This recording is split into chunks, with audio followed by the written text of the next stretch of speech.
असं साहेब सर, नगरसेवकांची बैठक होती, महत्त्वाची बैठक होती. काय मार्गदर्शन मिळालं आहे, काय सांगितलं उद्धव ठाकरे?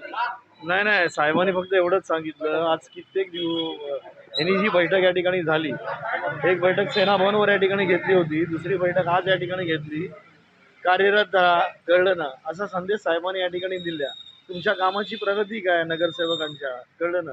त्या प्रगती पुस्तकाचा पण त्यांनी एकदा आढावा या ठिकाणी घेतला, कळलं ना. कोण येऊन कोण जाऊ, कळलं ना. अशा बाबतीमध्ये कुठेतरी आपण मजबूतीने उभं राहिलं पाहिजे. या एका हेतूने साहेबांनी आज नगरसेवकांची बैठक या ठिकाणी घेतलेली. विशेष सूचना काय देण्यात आहे? उद्या वर्धापन दिन बैठक घेतली जाते, त्यानंतर एक अनुभव असा आहे की नगरसेवक फुटतात. साधारण वर्षभरानंतर ही बैठक कधी नगरसेवकांच्या बैठका घेणं कमी झालं होतं, नगरसेवकांची नाराजी होती. काही चिन्ह नाही येत ना. नाही नगरसेवक आता फुटीपिटीची ज्यांना जायचं होते ते गेले, कळलं ना. ज्यांना थांबायचं असेल ते थांबले, कळलं ना. आणि अशा परिस्थितीमध्ये जे निष्ठावंत आहेत ते त्या ठिकाणी थांबलेत. अशा पद्धतीमध्ये हे काम या ठिकाणी चालू आहे. आज कोणाच्या निष्ठेवर आपण त्या ठिकाणी जाणं हे बरोबर नाही आहे, पण ही बैठक ही कामासाठी या ठिकाणी बैठक होती.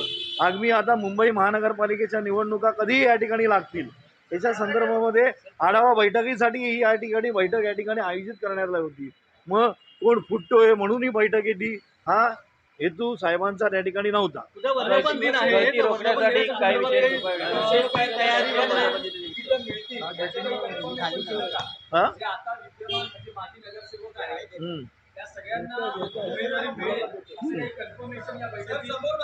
नाही आता प्रश्न असा आहे, तुम्ही प्रारूप या ठिकाणी निवडणुकीचा तुम्ही आढावा या ठिकाणी बघितला, परिपत्रक बघितलं, तर त्यांनी आता फेररचना करणार, त्याच्यावर रिझर्वेशन पडणार. कुठल्या नगरसेवकाचं कसं रिझर्वेशन पडेल, कळलं, हे आम्ही या ठिकाणी सांगू शकत नाही.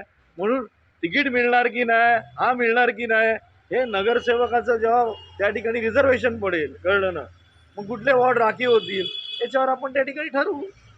ठीक आहे.